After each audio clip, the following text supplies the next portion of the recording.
Okay, hello friends, we are back into pharmacology and in the last videos we have talked about some sympathomimetics. We stopped in the last video we have stopped on the mixed action sympathomimetics. Today I want to tell you something about the sympatholytics. Sympatholytics means they won't be allowing the effect of sympathomimetics, or they won't be allowing the activity to happen like sympathetic system, I can say. So these are those drugs which won't allow the sympathetic effects to happen. So that means they will be either blocking something, isn't it? If they are doing a sympatholytic activity, they will be blocking something. And what they should block? So definitely we have only two receptors which we have beautifully understood. We have alpha receptors, we have beta receptors. So that should come into the definition of sympatholytics. That means I should have alpha blockers, I should have beta blockers. So alpha blockers means alpha antagonist. Can I write alpha antagonist? Beta blockers means beta antagonists. That means they won't allow the activity of they won't be allowing I should say like this, they won't allow the sympathomimetic activity to happen. They will block that. They will block that. Now I have, what is the way they are doing it? They will be either two ways they will be doing.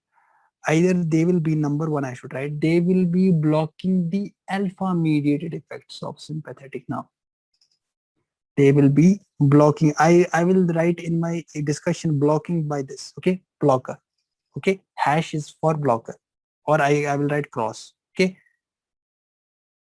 Not to confuse you, wherever I use these words you should understand I'm talking about blocking or some inhibiting action, okay. So I will be using this blocking name, okay. Now see, this blocking action, either they will be blocking the alpha mediated effects of sympathetic nerve stimulation. What is the other mechanism they can do? They can block alpha mediated effects of, this was sympathetic nerve stimulation, that means these will be blocking the alpha mediated effects of sympathomimetic drugs. Can I write sympathomimetic blockers? Yes sir, sympathomimetic drugs. So this is how you are blocking their action. Now we have, guys, now we have, for your information, for important thing is that if I am blocking, for example, I have alpha, I have different receptors, I have alpha 1, alpha 2, beta 1, beta 2, isn't it? Alpha 1 receptors and beta 3 also I have. So alpha, so that means they should have a classification based on the blocking activity. They should have they should have a classification based on their blocking activity. So that means they can either be alpha 1 blockers, they can either be alpha 2 blockers, or they can be those drugs which are having both activity, that is alpha 1 blocking activity, alpha 2 blocking activity. Should I call those blockers as non-selective blockers? Yes sir, they are not selective, they are non-selective because they are blocking both the alpha 1 receptors and alpha 2 receptors. If a drug is able to block alpha 1 receptors, I will say alpha 1 blocker or selective alpha 1 blocker or selective alpha 1 antagonist. If a drug is blocking alpha 2, I will say it is a selective alpha 2 blocker, or I will say it is a selective alpha 2 antagonist. If I say I have an alpha 1 and alpha 2 blocker, I will say I am having a alpha 1 alpha 2, I will say it is a non-selective alpha blocker. It is a non-selective alpha. Are we able to understand these words? So I can either be having, guys, I can either be having for the alpha receptors. If I talk about the alpha blockers, I can be having either, I can be having a, how to write, guys, how to write? I should make it like this to make it life easy. I can either have an alpha non-selective alpha blocker. I think this way it becomes easy to write, isn't it? If we write like this, what happens? Life becomes easy. Okay. So non-selective alpha blockers, or I can have selective alpha 1 blockers. Selective alpha 1 blockers. I don't know why I love pharmacology. No, should not end up with pharmacology specialty. Okay. It's everything is so tasty, so much conceptual. There is nothing which is teasing us.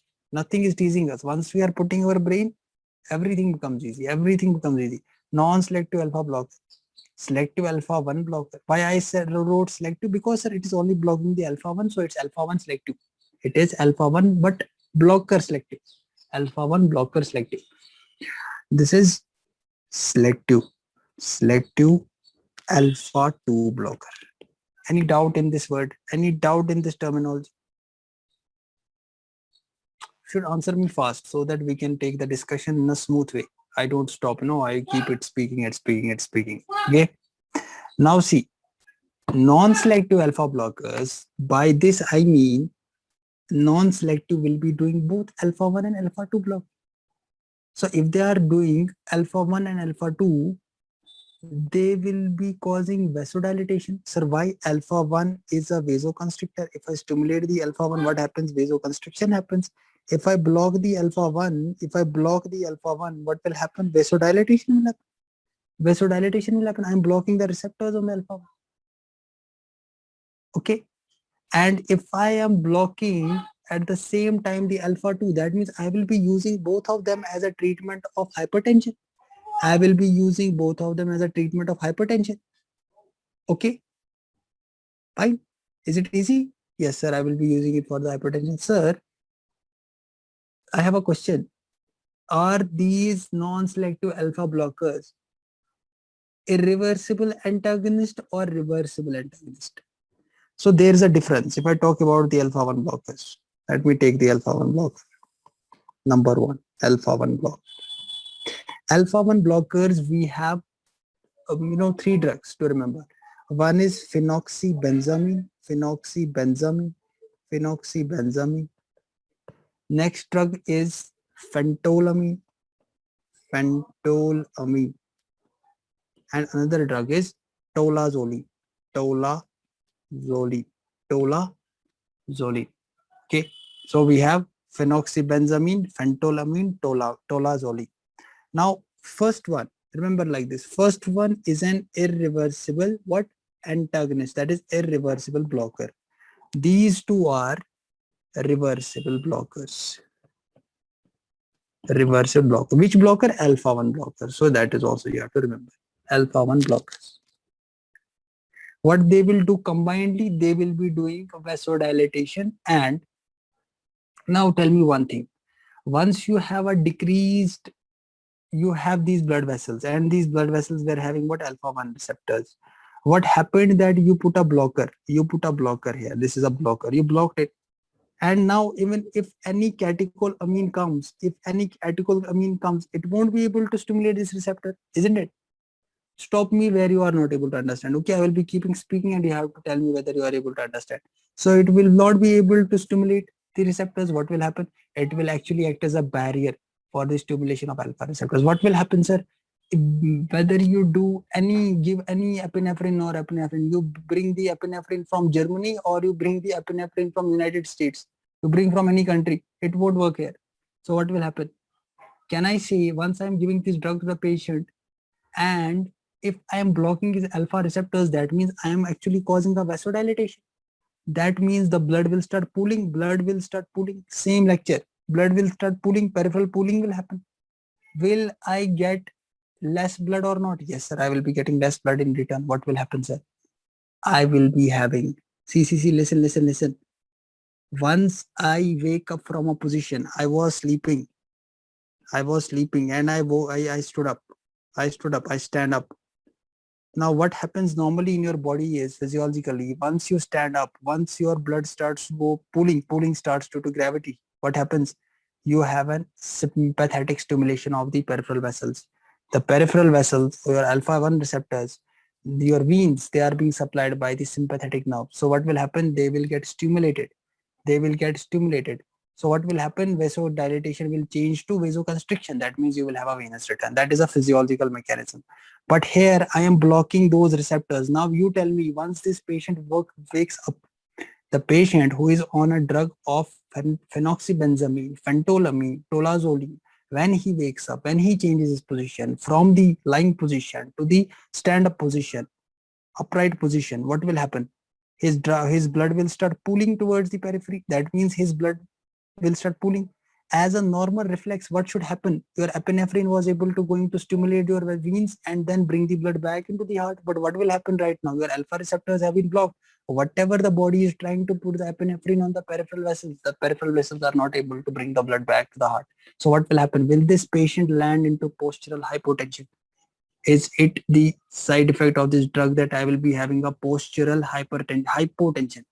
So I will be having a postural hypotension. Why, sir, postural hypotension? Because when I stood up, normally my vessels should constrict. My vessels should constrict so that they can bring the, and they will constrict only when you are putting the epinephrine on the vessels. And when the receptors are there, but I have blocked the receptors.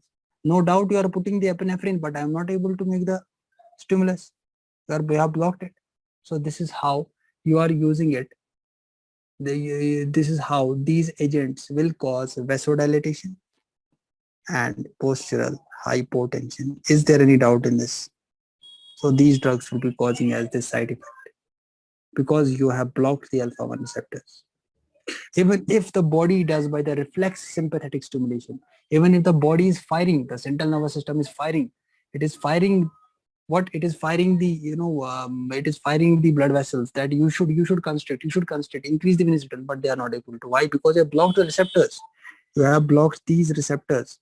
So even if this sympathetic stimulation is putting all the epinephrine, you are not able to do anything. Why? You have blocked it. You have blocked it.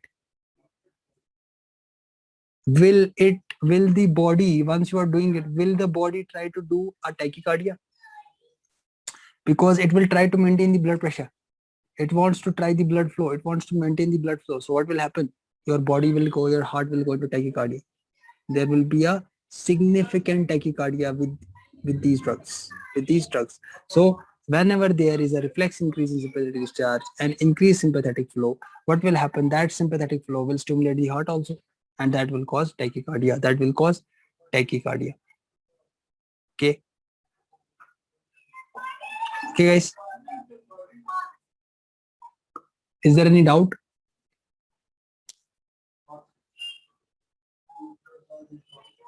Now, what is the use of this phenoxybenzamine? Let me write it. What is the use of this phenoxybenzamine? See, phenoxybenzamine, if I talk about this important topic, phenoxybenzamine is basically an irreversible, first thing to remember, it is an irreversible blocker and it is long acting. Irreversible blocker. I write like this, irreversible blocker. Now, what happens in patients of pheochromocytoma? What is the pheochromocytoma, guys? What is pheochromocytoma?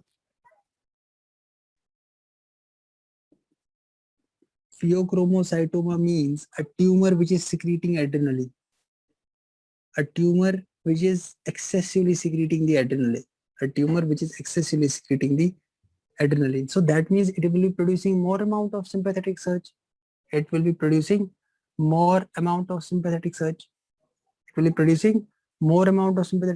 means it will be causing an unnecessary hypertension. I don't want the vessels to constrict, but the tumor is producing those substances which are going to the blood vessels and constricting them. So that means I will be having hypertensive episode. It is suggested when we are operating on a patient or once we are diagnosing a patient or we are treating a patient of pheochromocytoma. What we do is we give this phenoxybenzamine. So that once I am doing this operative thing, what will happen? I am not able to cause unnecessary hypertension. I am not able to cause a sudden hypertension. Now, another use of this phenoxybenzamine is that, if they ask you in a question, what is the first use of this phenoxybenzamine, you should write it is used as a pre-operative management. What? It's used as a pre-operative management of pheochromocytoma. Pheochromocytoma, guys. Pheochromocytoma.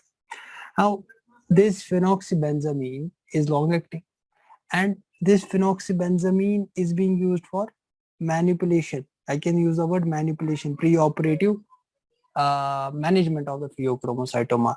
But what about the phentolamine? What about the phentolamine? Phentolamine is reversible, that I told you, short acting. So phentolamine, short acting, reversible blocker, reversible blocker, short acting, reversible blocker. Okay. Phentolamine and tolazoli, these two drugs are used. See what happens. There are two reactions happening in the body. One is called clonidine withdrawal symptoms. Clonidine withdrawal symptoms. I will tell you simply one thing. What happens that you are giving this clonidine. Clonidine is an antihypertensive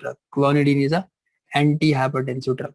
What happens is, if a patient is being given alpha sympatholytic, isn't it? It's a sympatholytic.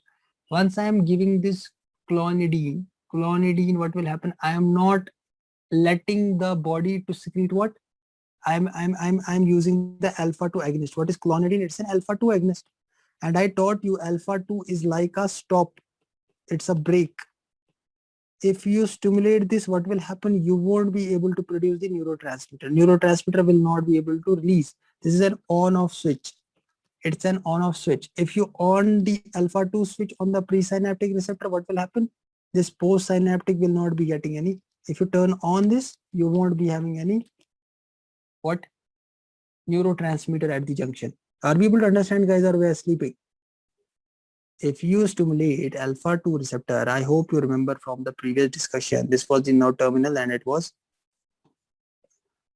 producing, let me make like this. Let me make the nerve terminal for you, okay, to understand this concept. We need to understand. The main thing is we have to understand. So this is this. So this is, for example, the alpha 2 on the presynaptic membrane, okay, presynaptic. And this is the junction. And this is the postsynaptic. I take this as postsynaptic. Now this is producing what? This is producing, if it is an adrenergic nerve, so it is producing what? Noradrenaline. It is producing noradrenaline. So what will happen? Noradrenergic nerve, this will produce the hormone. This is producing the neurotransmitter at this junction. And once you have an adequate amount of neurotransmitter here, it has a feedback mechanism naturally that it goes to the alpha 2 and tells him that there is adequate amount of neurotransmitter present in the junction. So you should stop the production, or you should stop the release of these neurotransmitters. Okay, this stops. But now I am using a same drug which is behaving like this excess of neurotransmitter. I give clonidine. This clonidine is stimulating this alpha 2 receptor. If I am stimulating this alpha 2 receptor, that is, I am turning on this thing. When I turn on the alpha receptor, on means I am stimulating it, clonidine. Once I am producing it, once I am putting this switch on, what will happen? I won't be able to produce or throw this neurotransmitter out into the synaptic junction. Easy. Now, on prolonged therapy with patients of clonidine, we are using it as an antihypertensive drug. Clonidine is used as an antihypertensive drug. I have taught you in the past from the previous lecture. If you're not understanding this concept, I have taught in the previous lectures. You should go to the pharmacology lectures. I have taught it in great detail. So this I have also repeated in this class. So what happens is, the receptors, these were the receptors for clonidine. These were clonidine. I have put it inverted C. Okay, inverted C. These are clonidine receptors. Sorry, not clonidine receptors. These are the receptors for noradrenaline. Okay, we are waiting for the noradrenaline. Okay. Now on prolonged therapy, what this nerve terminal thinks, it thinks that it's not getting the noradrenaline because you have given the clonidine to the patient for a long time. So what will happen as a physiological mechanism? This nerve terminal is increasing its receptors. It wants more action. It is increasing its receptors so that it can increase the probability of getting a contact with noradrenaline. But you are not giving the noradrenaline. Come what may, it increase the receptors. You have stopped it here. You have stopped it here. What will happen now? The receptors are so much. Once a patient forgets to take this drug, a beautiful concept. Once a patient forgets to take this drug, what happens? Once the patient has suddenly stopped this drug, clonidine withdrawal, once he suddenly stops clonidine, what will happen? Even a small amount of noradrenaline can talk to so many receptors, can activate so many receptors. What will happen? The person will go into sudden clonidine withdrawal episode. The person will get into sudden clonidine withdrawal episode. Are we clear? It will cause sudden hypertension because you have increased for before this you were having what one noradrenaline was for 3 receptors and now you have 15 receptors, for example. So this has he can interact to 15 receptors. Oh my god. Are we clear? So the receptor number has increased. So as a doctor, you should not suddenly withdraw. If you want to stop someone's clonidine, you should not directly stop it. What we do is we do a tapering. That is called tapering dose. What we do? First, we tell the patient to decrease the dose for 15 days. Then we tell him to take a less dose for 7 days so that we can slowly get in, balance that thing. Are we able to understand? So this is the beautiful concept about this clonidine. So for this concept, if you suddenly you are thinking that a person has forgotten that clonidine, you want to treat this hypertensive crisis. What is this called? Hypertensive crisis. So to treat this hypertensive crisis, what you are giving? Phentolamine. And same is happening for the cheese reaction, what I will be telling you. Okay. So we are giving phentolamine, tolazoline for this hypertensive crisis due to clonidine withdrawal and cheese reaction. Clonidine withdrawal and cheese reaction. Are we clear? Let us go to, I hope you have understood this. Fine.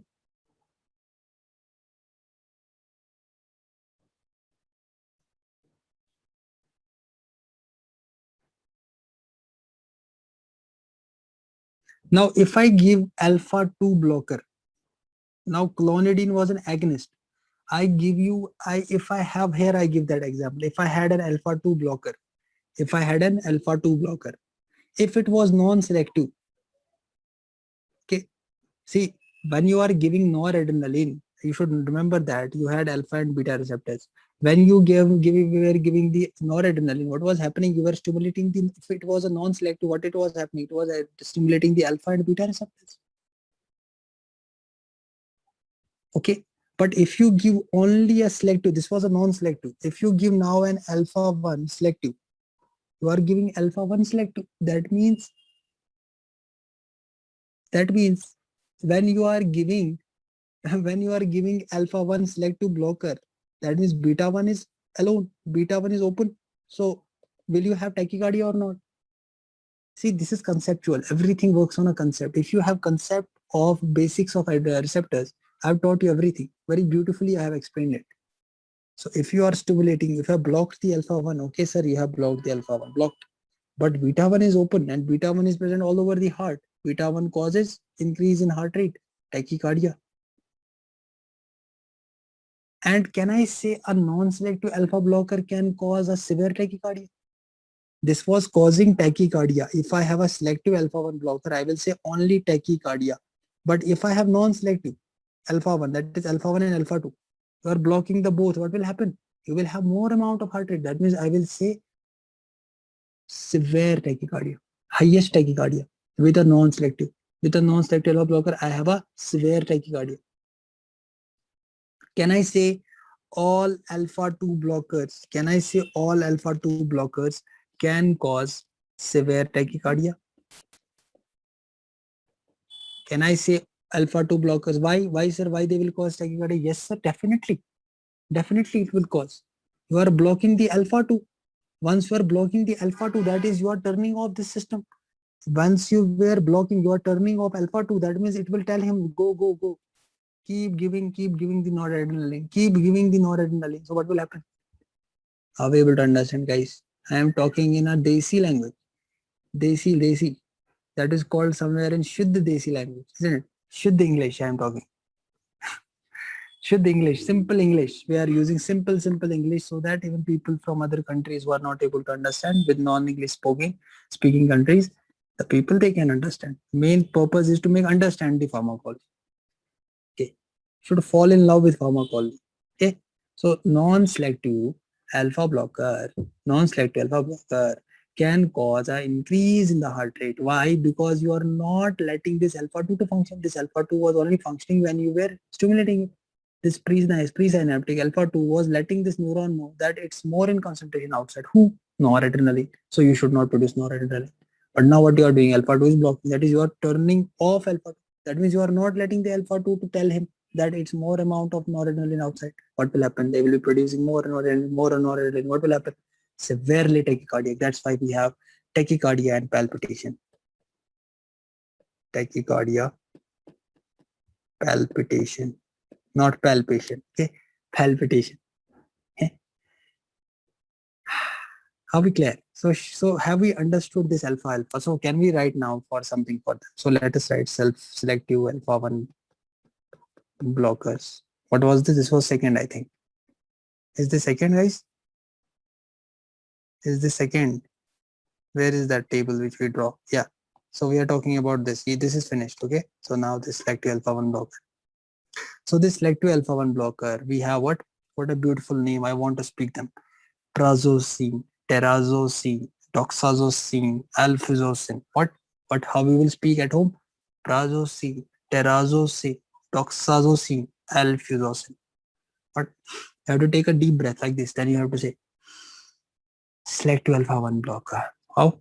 You will sit on your chair and what you will do? You will take a page in your hand, blank page. Direct take a blank page and then speak with that blank page. Prazosin, terazosin, doxazosin, alfuzosin. Alfuzosin. So let me write in a stylish way. Let me make a stylish way. Prazosin. Then terazosin. We are seeing scene, terazosin, doxazosin. Then alfuzosin. Is it difficult? No, sir. I can understand. If someone tells me something about doxazosin, I will say it's an alpha blocker. It's an alpha blocker. It's an alpha blocker. Okay. We have also tamsulosin. Do you know tamsulosin? Do you know tamsulosin? Tamsulosin also in this. Alfuzosin. Tamsulosin. Okay. What to write about them? Yeah, we should say they will be blocking the alpha 1. They will be blocking the alpha 1. What do you mean by blocking the alpha 1? They will cause vasodilatation. That means they will decrease the BP. They will decrease the blood pressure, diastolic blood pressure. That means who is causing a very high tachycardia? Selective alpha 1 blocker or non-selective alphas? Non-selective ones are causing higher. I hope I have taught you in the above. Non-selectives are causing more tachycardia. So remember, non-selectives are greater in taking tachycardia. Because alpha 1 only have alpha 1 blocking property. They don't have alpha 2 blocking property. Are we clear with this? You know, the beautiful thing about this is, what is the beautiful thing about these alpha 1? See, they will first, we know they will block their arterioles, they will block the venules, alpha 1 receptors, and they will produce less what we write, less reflex tachycardia. They will produce less reflex tachycardia. I hope you remember reflex tachycardia. What is happening as a response to something you have done. Okay. So we are using it where? We are using it in hypertension. Let me write uses of alpha 1 blockers. Number 1, hypertension. Number 2, BPH. What is BPH? benign prostate hyperplasia. Benign prostate hyperplasia, guys. Hyperplasia. Benign prostate hyperplasia. Number three. Number three. What is number three? Number three. No, number three. Okay. Let me first discuss these two. So hypertension I'm using, yeah, definitely I will be using them in the hypertension. Why, sir? Because they're blocking the alpha receptors, and I will be having a nice, diastolic BP will go something down. Diastolic BP will go down. The diastolic BP is mostly dependent on the temporal peripheral resistance. Now, the beautiful thing about alpha-1 blocker is that they will also do a good thing for that patient. They will increase the HDL and decrease the LDL. I hope you know at least this, that if HDL is high, HDL should be high. How to remember, sir? We always confuse. See, remember, whatever is high should be in the high direction. If something is going in that direction, you should remember it is good. That's why you sometimes call it good cholesterol or something. And there is nothing good or bad. There is nothing good or bad, okay? Just for the purpose of something, in context of atherosclerosis, you are saying HDL, LDL, but no one is good or bad. Okay, we don't want to discriminate them, okay? Because every place they will be needed, in some process. So HDL, you say it is a favorable HDL. So it is a favorable HDL. Why I love this HDL? Because it is, what is HDL? High density lipoprotein. That means it is that which is bringing all the lipoproteins from the peripheral tissues towards the liver. So it is collecting all the peripheral lipoproteins towards the liver. And it's a happy news. If something is I will be teaching you in the biochemistry lipid metabolism that if HDL is high, it's a happy news. Why? Because your liver is able to metabolize more amount of this. But if LDL gets high, it's a problem. It means that something is depositing outside the liver. The lipids are depositing outside the liver. So that means, should the HDL be high? High, very happy, good, happy news. LDL should be low, yes sir, low, happy news. But if they go in opposite direction of their meaning of the word, then they will be having a difficulty. You will be having so that means these drugs, they have a favorable effect on lipid profile. Favorable lipid profile effect. This is called lipid profile effect. They will increase the HDL, decrease the LDL, decrease the triglycerides. Easy. Now, I will be teaching you in the bladder pharmacology separately. Okay. Now, some people speaking bladder pharmacology. Bladder pharmacology. Okay. Some people speaking like bladder pharmacology. So this is the bladder. So this is the body of the bladder. This is the trigone, and this is the neck of the bladder. This is the neck of the bladder.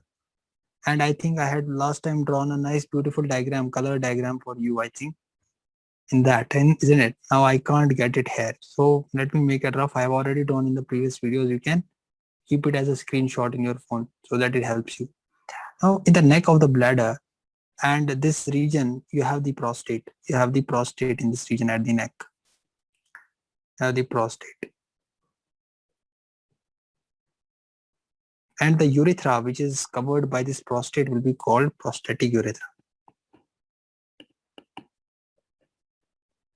This prostatic urethra,